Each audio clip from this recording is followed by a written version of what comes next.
हो गई बड़ी खुफिया चूक। जिस फोर्डो पर अमेरिका ने गिराया बम, वहां से पहले ही ईरान ने हटा लिया था यूरेनियम। जी हां, लेकिन ये आपको बताएंगे। लेकिन इस बीच एक बहुत बड़ी खबर ईरान और इजराइल के युद्ध के 10वें दिन आ रही है कि अमेरिकी हमले के बाद ईरान का इजराइल पर बड़ा पलटवार भी हुआ है। तो अब इजराइल ने पश्चिमी ईरान पर बड़ा हमला शुरू कर दिया है। जी हां, ईरान पर इजराइल का जवाबी हमला देखा गया है। इजराइल ने पश्चिमी ईरान पर बड़ा हमला शुरू किया। इजराइल ने मिसाइल लॉन्चर्स को निशाना बनाया, यहां तक कि सैन्य ठिकानों पर भी एयर स्ट्राइक की गई है और ईरान के सैनिकों को भी निशाना बनाया गया है। दरअसल ईरान ने इजराइल पर बैलिस्टिक मिसाइलें दागी थी और इजराइल पर 30 मिसाइलों से हमला किया गया था। तेल अवीव, अशदोद पर बैलिस्टिक मिसाइलों से हमला किया गया था। तेल अवीव और हाइफा में धमाकों की आवाज सुनी गई।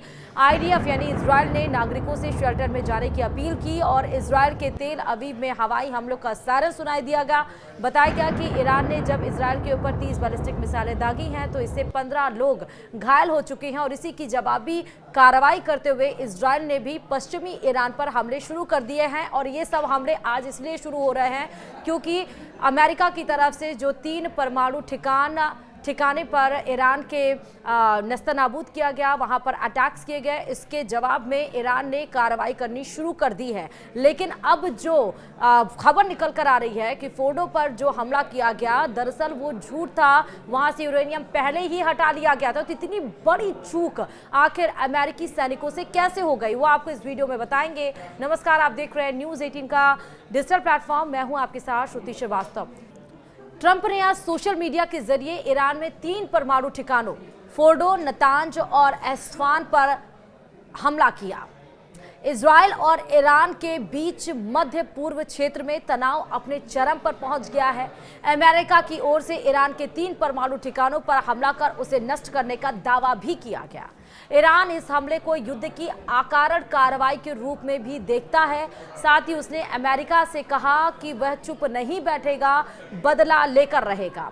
इस बीच ईरान यह भी दावा किया कि जिन 3 परमाणु ठिकानों पर अमेरिका ने हमला किया, वहां पर कोई न्यूक्लियर लीकेज नहीं हुआ है और यूरेनियम को पहले ही हटा दिया गया था। ईरान के जिन 3 परमाणु ठिकानों पर अमेरिका ने बम गिराए, उसमें फोर्डो बेहद अहम माना जाता है।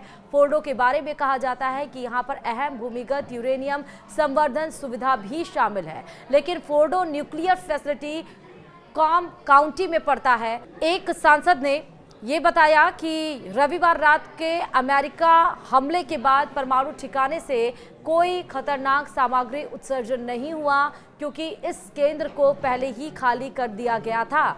ऐसे में सवाल ये उठता है कि क्या अमेरिका की खुफिया एजेंसियों की ओर से यह बड़ी चूक है? ईरान के परमाणु ठिकाने के बारे में अमेरिका की खुफिया एजेंसियां क्या इस बात का सटीक आकलन करने में नाकाम रही? क्योंकि अमेरिका ने जिस फोर्डो पर बम गिराया, वहां से ईरान ने पहले ही यूरेनियम हटा लिया था। स्थानीय ईरानी मीडिया से बात करते हुए ईरानी सांसद मेकॉम के प्रतिनिधि मोहम्मद मनन रईसी ने आश्वासन दिया कि फोर्डो न्यूक्लियर फैसिलिटी सेंटर को अमेरिकी राष्ट्रपति के दावे के उलट कोई गंभीर नुकसान नहीं हुआ है। उनका कहना है कि सिर्फ जमीनी पर मौजूद हिस्से को ही नुकसान पहुंचा है, जिसे सही किया जा सकता है। सांसद रईसी ने कहा कि उन्होंने क्षेत्र के लोगों को यह आश्वासन भी दिया कि अमेरिकी हमले के बाद किसी तरह का कोई रेडियोधर्मी उत्सर्जन नहीं हुआ क्योंकि हमले से बहुत पहले ही रिस्की मटेरियल वहां से निकाल दिए गए थे। उन्होंने ये भी कहा कि अब यह ईरान पर निर्भर करता है कि वह ईरानी परमाणु ठिकानों पर हमला करने की अमेरिकी राष्ट्रपति यानी डोनाल्ड ट्रंप की मूर्खतापूर्ण कार्रवाई का जवाब कैसे देता है। इससे पहले रविवार की सुबह राष्ट्रपति ट्रंप ने बड़ा दावा करते हुए कहा था कि ईरान के 3 परमाणु ठिकानों पर बमबारी की गई और इसे तबाह कर दिया गया। कॉम के एक अधिकारी ने भी हमले की पुष्टि की। साथ ही यह भी कहा गया कि फोर्डो साइट का केवल एक हिस्सा ही प्रभावित हुआ है। हमले के बाद ईरान के सर्वोच्च नेता अयातुल्ला अली खामनेई ने अमेरिका को कड़ी चेतावनी देते हुए कहा कि अमेरिकियों को पहले से कहीं अधिक नुकसान और झटके लिए तैयार रहना चाहिए। उनके इस बयान से मध्य पूर्व क्षेत्र में तनाव के और बढ़ने के आसार बन गए हैं। इसी के साथ ही इस वीडियो में इतना ही। देखते रहिए न्यूज़ 18।